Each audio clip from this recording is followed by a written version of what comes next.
Hello everyone, welcome back to my channel. My name is Andrew. Yes, Shadow is still sleeping. My kitty cat is still sleeping on the bed.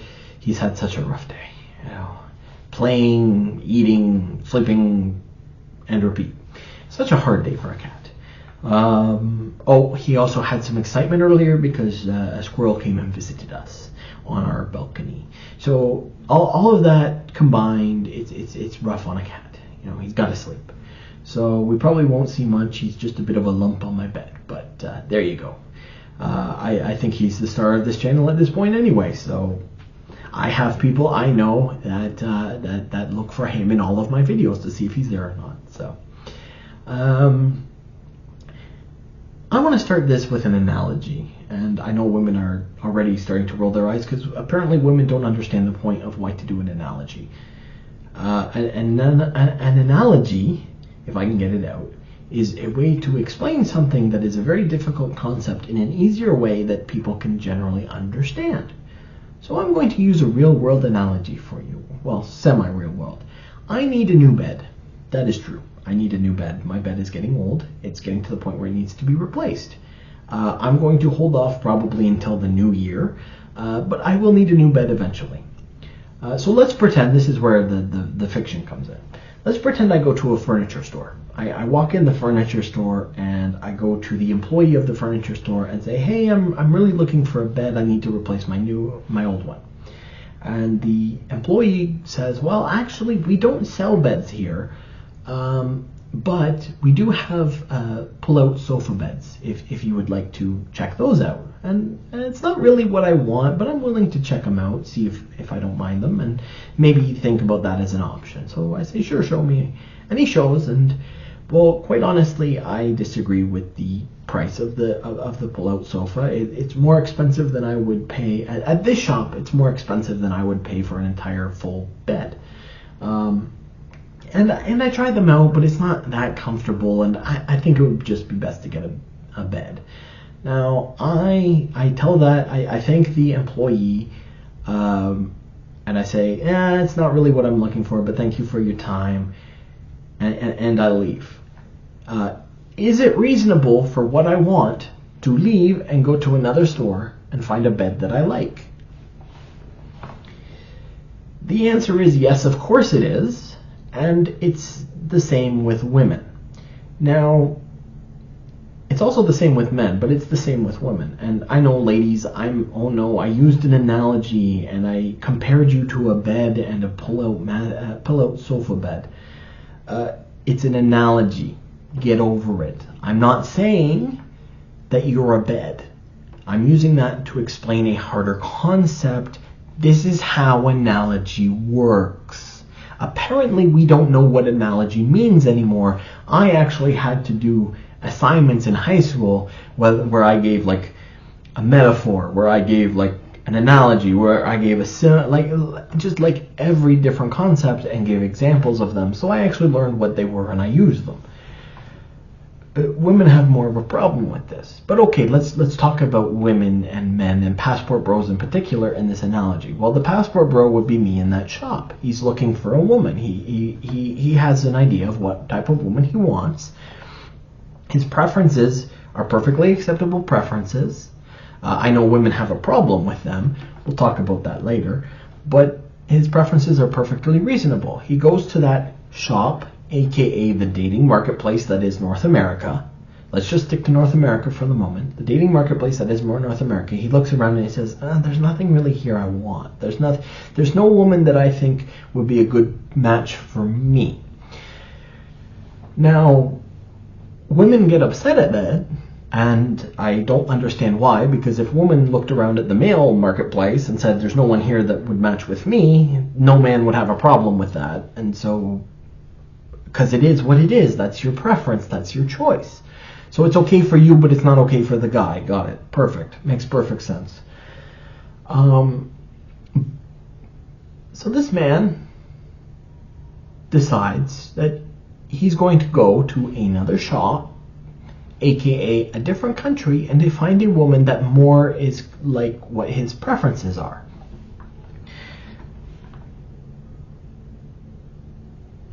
there are countries in the world, some in Eastern Europe, some like for instance the Philippines, Colombia, other South American and Central American countries that still raise the woman to be more traditional in terms of the female gender roles. If the man wants that and he can go and he can get that, there should be nothing wrong with that. But these women in North America that are losing out to these women are very bitter about that. They're sore losers, in my opinion. Just my opinion, but you're a sore loser. Oh, you're taking advantage of that woman. Well, hold on a second, because this is a man you wanted. So, would he be taking advantage of you if you were with him, or would that be a good choice and he would be great for doing it and that's the best thing he could do? Yeah, shut up. Taking advantage. No, he's just not chosen you, sour grapes. On top of that, they then attack the women. Oh, well, the women are uneducated. The women can't speak English. Most of these women, by the way. So in a lot of countries, they actually teach English as a second language because English, English is a predominant language around the world. A lot of trade is done in English. It's advantage for people to know English. So a lot of these countries actually teach English as a secondary language. And they're uneducated. Well, actually, yes, a lot of them are uneducated. The access to higher education in these countries is lower than in North America, for instance.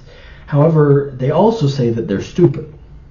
Well, education does not denote intelligence level, number one. I know enough people that have pieces of paper, bachelor's, master's, PhDs, that are complete idiots. I actually had a prof that talked to us about this in the one class I had, and he actually had an issue with the education system. And he pointed out like this, and it's very true. Most tests that you take, whether through high school, university, are more about how much you can remember than it is how you can apply what you've learned. So he would specifically write his exams in a way where he would give you the information he wanted you to talk about, and he would expect you to apply that information and draw conclusions from it, allowing him to better see if you were not only understanding the concepts but also being able to extrapolate from them. So just because you've done well on an exam or gotten a piece of paper, like I say, it doesn't actually denote intelligence. I know someone who has a PhD that walked down a dark alley and got mugged because this individual was not street smarts enough to know that, well, we shouldn't be walking down dark alleys in the middle of the night. That's not a high intelligence when it comes to street smarts, and there are many different types of intelligence. So, again, that's just sour grapes, in my opinion, number one. Number two, if that man wants to go to that country, find that woman, and spend the rest of his life for him, who are you to say otherwise? It doesn't impact your life. He didn't choose you. You did not have what he wanted. These women are so delusional that complain about this. And I'm not saying every woman complains about this. A lot of women are like, whatever, just go and do it. I don't care. You're not for me. But these women complain about a man not choosing them, but then don't do anything to make the man want to choose them, because the man should just accept them exactly for who they are. Make it make sense. And by the way, you should not be, you can, but you should not guilt a man for his preferences. I really am actually at the point, I've been debating this for a little while, but I'm almost at the point where I think men should start shaming women for their preferences too. If women are doing this to men should start doing it to women and see how they react to it. It will be hilarious. How dare you shame me for wanting a 6-foot man?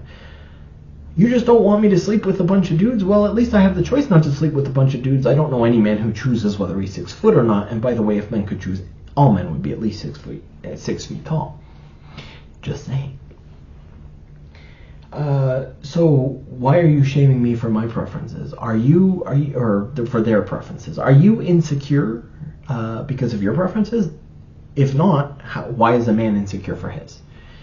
He's not. You're just, again, it's sour grapes. He didn't choose you. You're a sore loser. That's how the world works. You have two choices. Continue being you and doing your thing, and that's fine if you do, and maybe someone else will be into that. Or you can look at yourself and say, men are passing me up for these types of women. Maybe I should start thinking about that and be more like those women. Now, it's your choice which one you do, and there's no right and wrong. But again, you kind of have to choose one, and you can't complain about both. So, now, for me personally, I would never be a passport bro. I'm not even in a position where I could be. However, even if I was, I would... See, right now, I'm not in a spot where I really care about a relationship.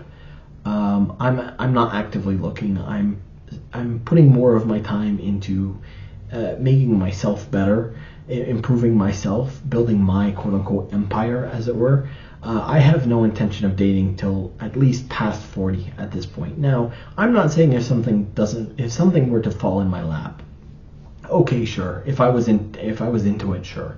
But at the same time, I'm not sitting here like this with my hands out waiting. I'm going to make myself the best me, and then if someone wants me that way, so be it. And if not, so be it. I don't really feel like I need that in life. So it is what it is. I'm not that worried about it. Now, I am of the true belief that you never say never.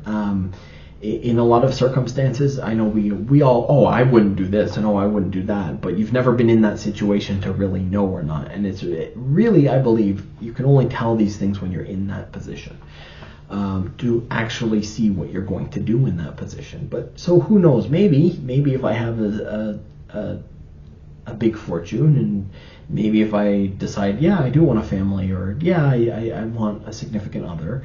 I don't really want kids. I never have, but let's say my mind has changed at some point.